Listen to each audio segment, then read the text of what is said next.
Shalom, bien-aimés dans les Seigneurs. Moi, c'est Nancy Ngaloula depuis l'Amérique. Que Dieu vous bénisse, que Dieu vous garde, que Dieu vous fasse du bien. Quant à moi, je vais bien par la grâce de Dieu. Dieu nous soutient, il nous garde. On peut que lui dire merci. Parce que sa main est sur nous. Il est un Dieu, il est un Père responsable. Et aujourd'hui, je viens vous parler d'un verset, Jean 14, 14. Et je vais vous parler de plusieurs versets dont je ne vais pas énumérer des versets, mais par la grâce de Dieu et le Saint-Esprit va nous aider à avancer dans ces thèmes-là que nous voulons évoquer en ce jour si merveilleux. Aujourd'hui, je viens vous parler de la puissance de la parole de Dieu. Des fois, nos épreuves, nos problèmes, nos difficultés nous mettent dans le cœur ou nous mettent quelque chose en nous comme si on est désespéré, comme si on ne va pas voir la gloire de Dieu, comme si Dieu nous a oubliés. Mais aujourd'hui, je viens, Seigneur, mon Dieu, mon ami, par l'aide du Saint-Esprit, de te réveiller au travers de ces vidéos. J'étais dans un veilleux de prière avec le prophète Joe Grace Mwenze au Texas. Il nous a parlé au début là de versets où il est écrit tout. Par la puissance de la parole de Dieu, nous avons celui qui est puissant. Nous avons une richesse qui est la parole de Dieu. Mais des fois, nous oublions qui nous sommes. Il a commencé. Tout ce que vous demanderez à mon nom, je le ferai, afin que le nom du Père soit glorifié dans les ciels. Tout ce que vous demanderez à mon nom, je le ferai. Ça, c'est Jean 14, 14. Mes frères et sœurs, quand Dieu nous dit tout, quand Jésus-Christ nous dit tout ce que vous demanderez à mon nom, y compris ce que tu caches là dans ton cœur, que tu n'arrives pas à faire sortir parce que les gens qui sont à gauche ou à droite de toi, ils vont écouter ta prière. Dieu va exaucer ça. Même ce que toi, tu mets dans ta tête que ça, vraiment, c'est un cas difficile. Ou je ne sais pas comment et quand est-ce que ça va s'accomplir. Mais Dieu, dans sa parole, il nous a déjà dit, tout ce que vous demanderez à mon nom, je le ferai, afin que le nom du Père soit glorifié dans les ciels. Et il a ajouté encore, tout ce que vous demanderez en priant, croyez que vous l'avez réussi. Et vous le verrez s'accomplir. Quand tu pries, tu demandes au nom de qui? J'aimerais te poser cette question. Au nom de Jésus-Christ, mon frère, ma soeur, même si ça ne s'accomplit pas aujourd'hui là, demain, ça va s'accomplir. Parce que tu as demandé pas au nom de tes grands-pères, pas au nom de ta famille, pas au nom de la personne qui est renommée dans votre famille, mais au nom de Jésus-Christ de Nazareth. L'Éternel Dieu puissant, croit à cette parole qu'il finira toujours par accomplir cela. Nous avançons encore. Tout ce que vous demanderez en priant, je le ferai. Quand tu pries, crois que chaque instant que tu t'approches dans la présence de Dieu, Dieu est là et il te voit. Il note à côté. Et il y a un jour, il va ouvrir son livre de souvenirs pour te rappeler à tel endroit, dans un lieu précis, tu avais prié ceci et tu avais demandé ceci et tu avais scellé ces prières. Moi, l'Éternel, j'avais écouté cela. C'est pour cela aujourd'hui, je viens t'exaucer. C'est ça. Tout ce que vous demanderez à mon nom, je le ferai. Il le fera. Même si toi, tu as l'idée que c'est que je priais ici, il n'a pas écouté. La prière d'aujourd'hui, c'était pas chaud. Parce que je n'ai pas parlé en langue. Mon frère, ma soeur. La prière n'est pas basée en parlant en langue. Oui, c'est bien. Je ne suis pas contre ça.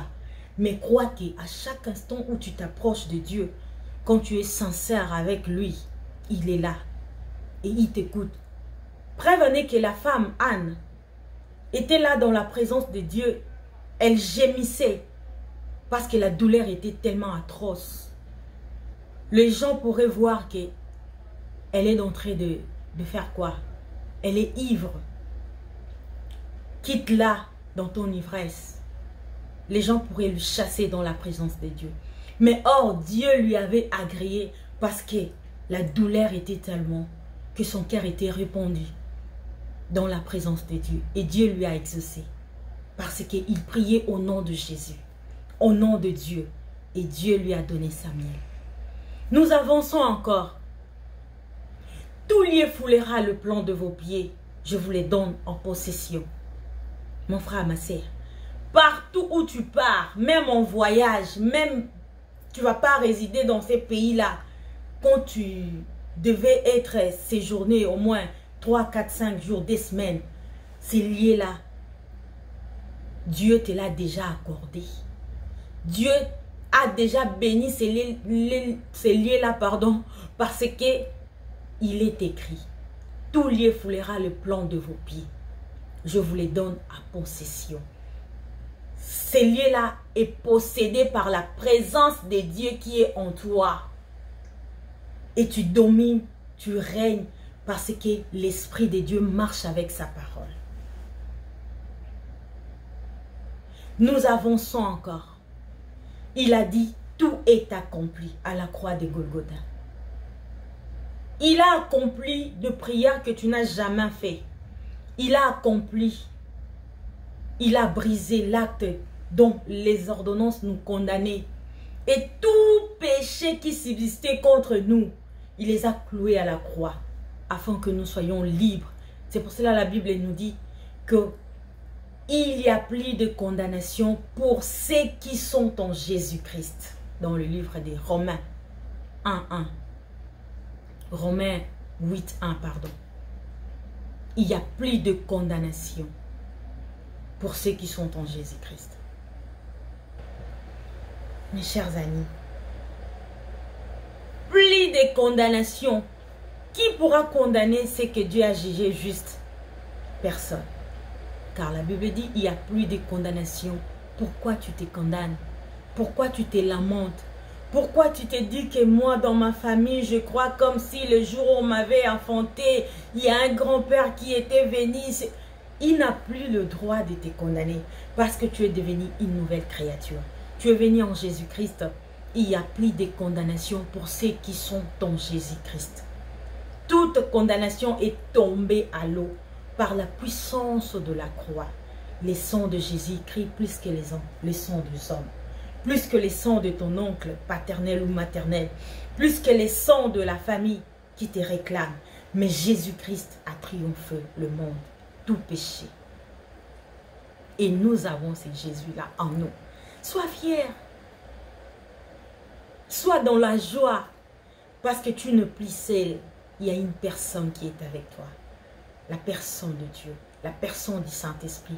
La personne de Jésus-Christ. Il vit en toi. Sois-en sûr qu'il ne va pas te laisser. Nous continuons encore avec de tout qui est dans la Bible. Je puis tout par celui qui me fortifie. Eh mes frères et sœurs, est-ce que tu rends compte de ce qui est écrit? Donc je puis tout ce que je pourrais avoir besoin là, je le puise. Je suis en train de le puiser. Pas dans la mer Rouge, pas dans la mer Méditerranée, mais en celui qui nous fortifie, celui qui nous renforce, c'est Dieu, c'est Jésus, c'est le Saint-Esprit qui est en nous, qui nous vivifie. Et nous puisons tout en lui. Pourquoi tu es triste? Pourquoi tu t'inquiètes? Pourquoi tu t'inquiètes? Ne t'inquiète pas. Parce que tu puis tout. Par celui qui te fortifie. C'est Dieu vivant. C'est Dieu puissant. Il te rajeunit comme l'aigle. Il te renouvelle chaque jour comme l'aigle. Et crois à la parole de Dieu. Car il est la parole qui se fait chair pour nous sauver. Il n'a pas voulu rester seulement dans la parole, sinon nous allons croire seulement en parole. Mais il s'est fait chair afin de mourir physiquement pour nous. Pour que nous puissions croire. Lui, il nous avait dit, mais il était aussi descendu. Il a accepté de mourir Et il est encore ressuscité en nous et nous vivons par lui. Alléluia. Que Dieu vous bénisse. La liste est tellement longue. Aujourd'hui, nous arrêtons ici. Et prochaine vidéo, nous allons encore continuer par tout ce qui est écrit dans la Bible par notre Seigneur Jésus-Christ. Par sa grâce, nous allons encore continuer à faire une autre vidéo. Veuillez de vous abonner sur Nonsingalula NNTV. Que Dieu vous bénisse. Soyez sûrs que vous n'êtes pas seul. Dieu est avec vous. Dieu vous aime. Il vous aime tant. C'est pour cela qu'il vous envoie ces paroles pour que vous soyez fortifiés, édifiés et consolés. Que Dieu vous bénisse. Merci. Bye bye.